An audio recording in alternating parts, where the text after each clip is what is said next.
Welcome back to another edition of Drop the Mitts Hockey Podcast, brought to you in partnership with Primetime Productions.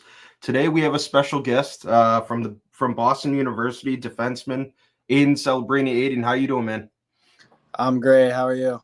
I'm good, man. I can't thank you enough for taking time, especially on Super Bowl Sunday. I'm sure you got some got some plans, so try to push through. But man, fresh off Friday's 7-1 win over Merrimack, and obviously Monday's huge win over BC.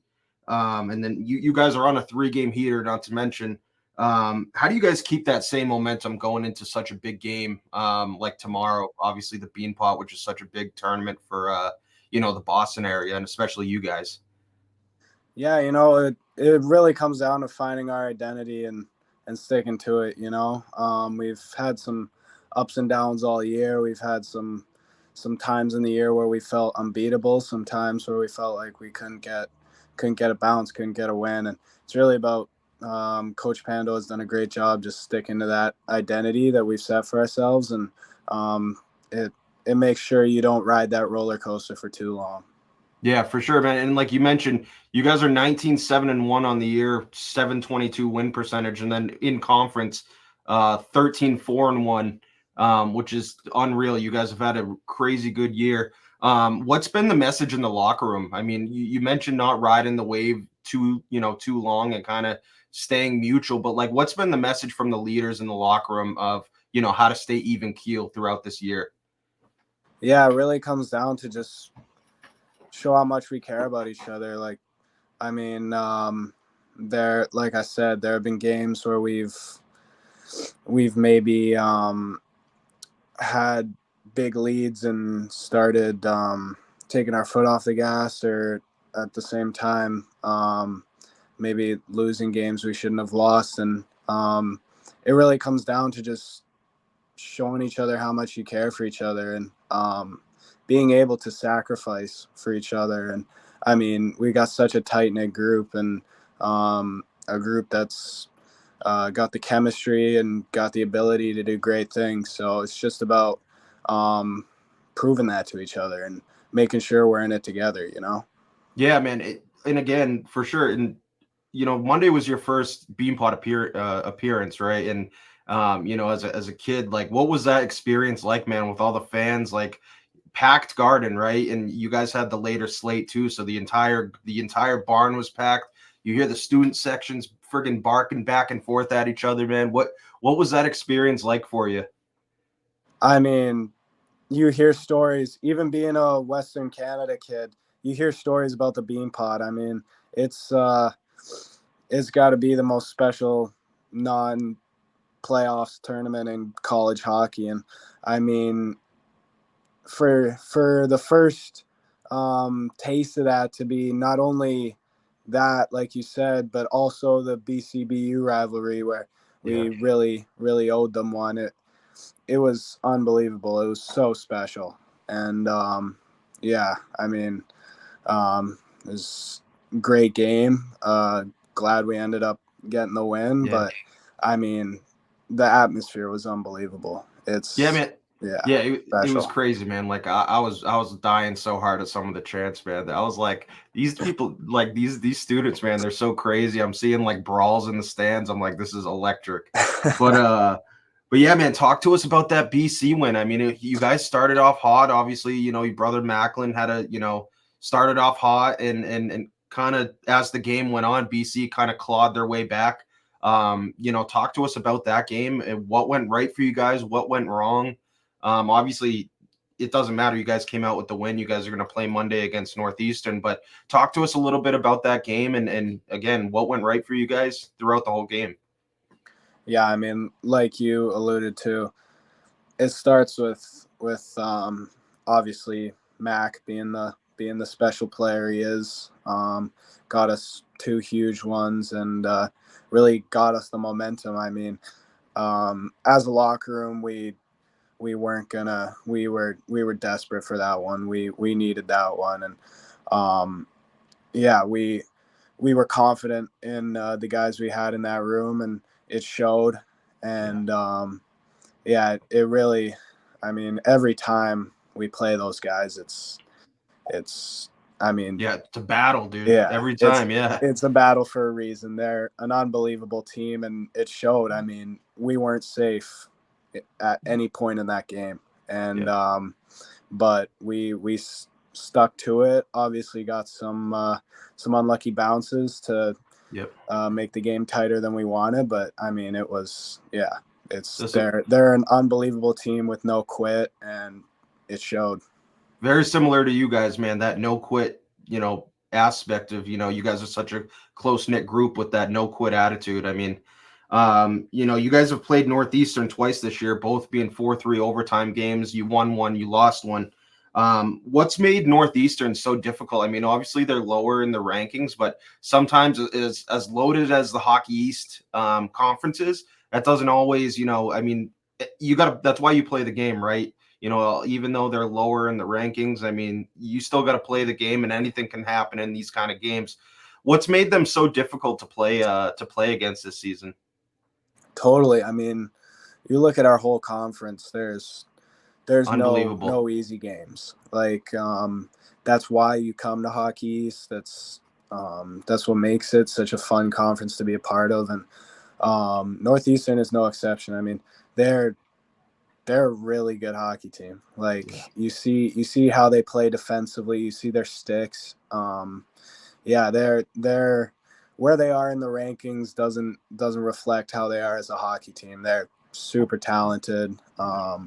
Yeah, I mean, they're they're in the finals for a reason, and they're on a heater now for a reason. Yeah. And yeah, so we can't take them lightly. Yeah, man, and just kind of going back to your group, you guys have arguably, like, I would say probably the best decor in college hockey. I mean, just the guys going down the list, man. Obviously led by Captain Case McCarthy, who's unbelievable leader. I love the way he plays. You got yourself along with fellow freshmen Tom Willander, Gavin McCarthy. Haven't even mentioned Lane Hudson, Ty Gallagher, Cade Weber. Like the list goes on and on, man. What's it like playing with those guys, and how instrumental have playing with those guys been for your development in your first year? It's unbelievable. I mean, you can, especially as a freshman, but even throughout my years here, you can take something from each one of those players and learn from them. I mean, like you said, throughout the core, we have excellent defensemen, and yeah, we've learned to learn from each other. We've got an incredible competitiveness in our decor. Every player knows they can help us win, and they're key to helping us win. So it's been huge to have that, and yeah, it's been unbelievable to go through these games with such a stacked lineup. Yeah, man, and talk about the impact of these older guys, especially with like off the ice stuff too, because you are a college student. Your first year, you're away from home, you're in friggin' Massachusetts, right? You're a Canada kid. How big of an impact have they had off the ice, just kind of as mentors and kind of helping you through this whole new experience of college? Yeah, they've done an unbelievable job just showing us the ropes. I mean, it makes it so much easier when you have those kids that have walked the path of whether it's class schedules or whether it's Yeah, just being a student yeah athlete, right? the Like, student athlete life. Exactly. It's incredible to have such experienced leaders and such great people to kind of show you the way. yeah. And then switching to the offensive side of the puck, what's it like going against a lot of those guys? You got some got some company? This kid, yeah. Sorry about that. No, you're good, bro. You're good. Yeah, man. Switching to the offensive side of things, like what's it like going? Obviously, Macklin. Your brother's kind of everyone's talking about him, and obviously it's his draft year. But to go down the list of other guys, the Luke Tucks, the incredibly talented offensive group that you guys have. What's it like going against those guys on a day-to-day basis? And kind of along the same lines as the question of the decor, what has it been like going against them for your development? Like, what has it done for you?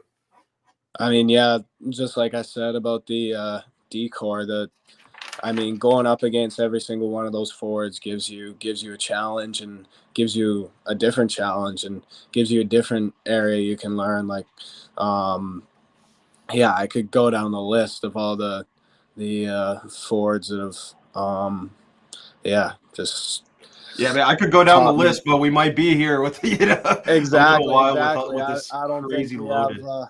Yeah, I don't think we have time to go through every single Yeah, talented forward we have. It's incredible, and it's so great for a D man. Not only for just your development, but just for in-game confidence too. You play against all these unbelievable forwards in practice, and so you never feel unprepared for the games, no matter what team you play. yeah, You've always you've been practicing at that level the entire year, so it makes it no different when you step into those tight games or those battles where playing against BC or like some of those top teams. yeah, for sure, dude. And, kind of switch, like transition a little bit. Obviously, your brother, you get to be on the same team as him. You guys are both kind of going through this journey together. Man, what's it been like having your younger brother on the team and just kind of, going through this whole thing with you? And what's it been like seeing him doing what he's doing?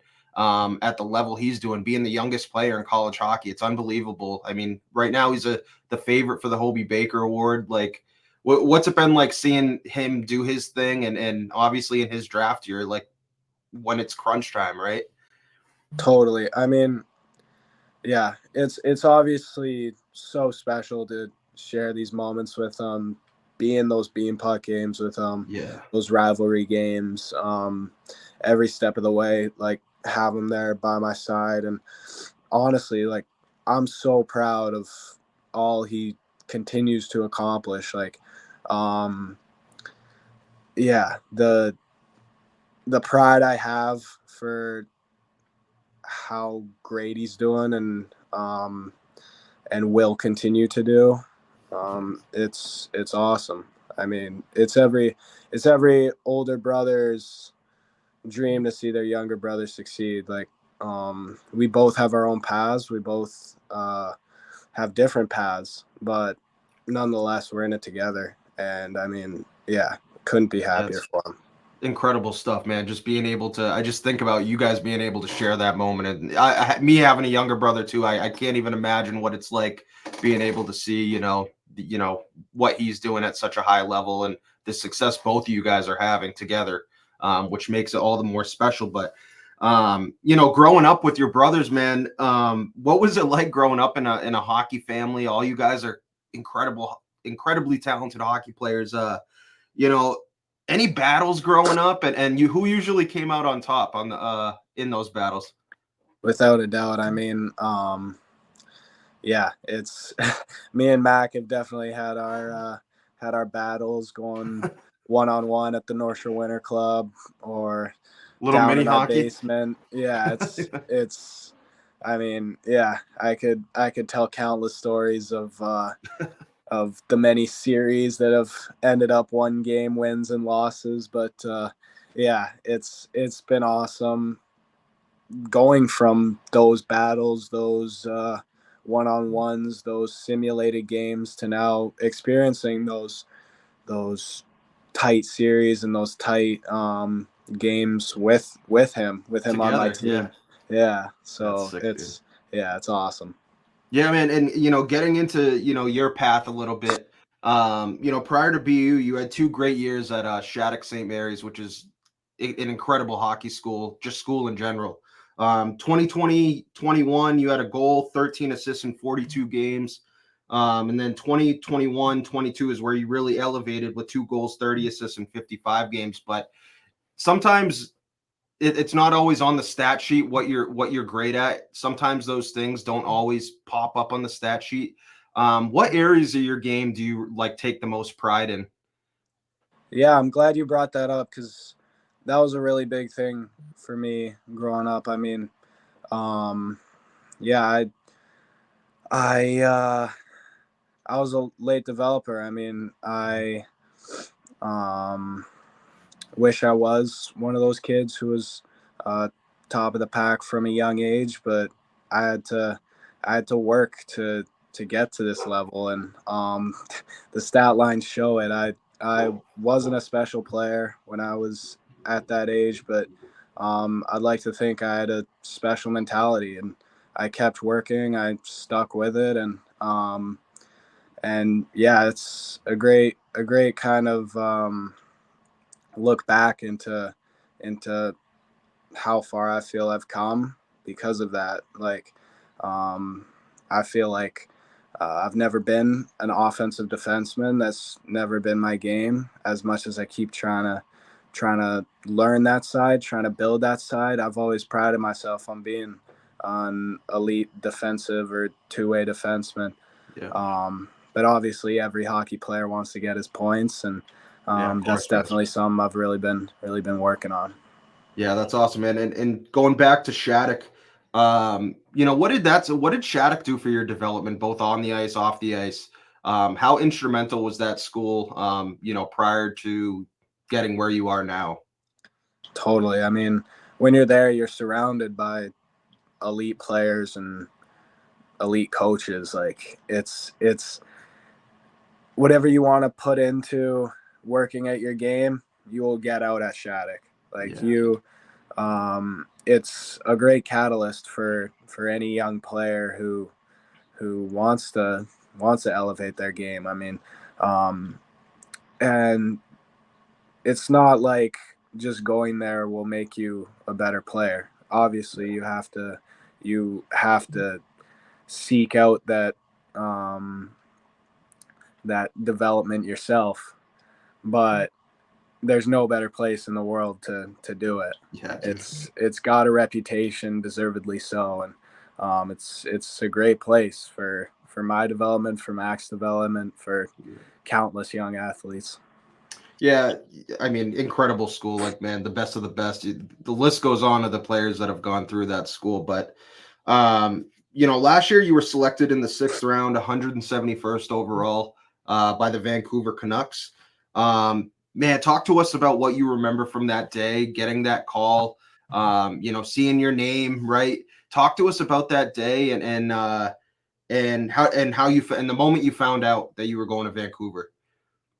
I mean, the Canucks were my childhood team. They Yeah, were dude. yeah, being from Vancouver, obviously, my dad having a role in that organization. It was yeah, it was surreal. Just my first thought when it happened was just um, it was surreal to see that all those years ago when I was practicing alone and pretending that I was a Canucks player, a Canucks draft pick. Now for it to finally come to fruition, it was, I Yeah, mean, any NHL team you go to, it's an unbelievable day. But for it to be the Canucks, it was incredibly special. yeah, that's it. And to be surrounded by your family and everything, like that's an incredible moment, man. Leading up to the draft, did you have any like bizarre draft questions? Like, obviously, you hear about these stories, man. Like, I've had a few guys on that just some of these questions that they were asked are just outrageous. I don't even know how the hell I would respond. I'd probably laugh, to be honest. But did you have any bizarre draft questions? And were there any other teams that you thought like you had a chance to possibly go to? Yeah, I mean, I think coming from obviously the AJHL and being kind of a less high round prospect. I think it was more just the basics and just getting to know me as a player in person, as opposed to trying to trip me Yeah. up with those kinds of questions. So I lucked out of some of the crazy ones, but I mean, yeah, it's um, obviously you're always concerned about what you say, and Yeah. every player going through that process is gonna be thinking about those questions long and hard. And yeah, it had some good interviews with teams. Obviously, there's talk around draft day when teams are telling you we like you, we see you if you're available and stuff, we see picking you. And so I had really good advisors and really good experienced people telling me, like, don't look into it, like whatever they say, good or bad, like just let it play out how it's supposed to play out. And that was the biggest thing, just not getting too high and low, and maybe a team I thought I was going to didn't end up picking me, or and it made for obviously an ideal experience with the Canucks. But I mean, it's never a relaxing day, the draft day. Right. I mean, it worked out. What's your, having gone through it, man, like what's your advice to Macklin, who's going to be going through, the same experience? Like what would be your biggest piece of advice to him on how to kind of stay even keel? Because man, I can't even imagine. I never even came close to that. So I can't even imagine what the emotions, the ups, the downs, the lows, the highs, like I can't even imagine. What would be your biggest piece of advice to him be? Totally. I mean, there's probably going to be a lot less uncertainty for him. I mean, but yeah, it's a special day. I mean, it's the culmination of all your work, all your dreaming, and all your sacrificing to get to that day. It's the day every minor hockey player dreams of. So make sure to don't let the chaos of the day steer you away from enjoying it. I mean, it was really I remember being very overwhelmed and really kind of trying to tell myself that, where I was like, just enjoy it. This doesn't change you as a hockey player, whether whatever round it is, whether you get drafted or not. I mean, I think it'd be a pretty safe bet to say Mac's getting drafted, but I would hope. Yeah, exactly. But yeah, at least for me, it was whether I was getting drafted, whether I wasn't. It was really about my process, and whatever happens on that specific day doesn't change your process. It doesn't change who you are as a player. It doesn't make you a better player or worse player. So yeah, it's just keep your head down and keep working, because you haven't done anything yet, and you still have plenty of time to prove yourself. Yeah, man, you're living proof of it. Like it all works out the way it's supposed to be. Working your ass off, and it all works out the way it's supposed to. So that's awesome, man. And I had messaged you earlier. You got the opportunity to go to development camp this summer, right? Yeah. So, man, what was that week like? Obviously, you're kind of back home. The off ice stuff, obviously on the ice, you kind of know what you're getting, the different drills and whatever, playing with the other guys who, are prospects in that system. What was your biggest takeaway from that week, and what was the, most significant thing you learned in that week? I mean, yeah, obviously I was fortunate enough to maybe have the home ice advantage with obviously skating at UBC and climbing the gross grind countless times. But it was kind of an amazing insight into what it takes to be a professional. I mean, obviously you try to hold yourself to that standard as an aspiring professional, but to see that standard to be the expectation, not the exception, it's really cool to see. You're surrounded by players as determined as you, and you're surrounded by people who they're the best in their fields in every aspect, whether it's the strength and conditioning, the medical, the players themselves, the coaches themselves. I mean, everything's world class. Everything's as elite gets. So especially with the great player development team that the Canucks have, it was an unbelievable experience. Yeah, it's awesome, man. And I always love talking to players like you that kind of have that, I guess, like underdog mentality, right? That's had to work their ass off their entire life. They've, nothing came easy, right? I mean, you had to work your ass off. You mentioned like the numbers. It doesn't always dictate, but the numbers don't always dictate the player itself. But what would be your biggest piece of advice to kids who have dreams and aspirations of making it to a high level, whether that be college, junior, and professional itself? What would be your biggest piece of advice to them be?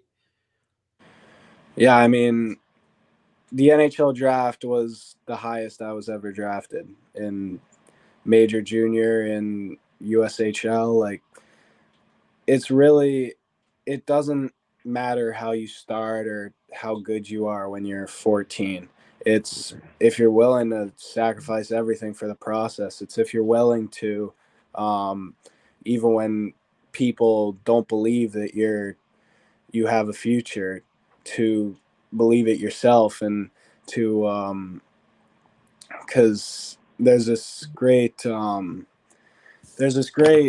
Draymond Green quote that I've loved to live by throughout my career. It was him talking about being the greatest defender in the world, and he was saying, if I don't believe I'm the greatest defender in the world, what's the point? Like, nobody else Yeah, will. You know, yeah, like dude. you have to prove it to everybody and yourself that you can make it happen.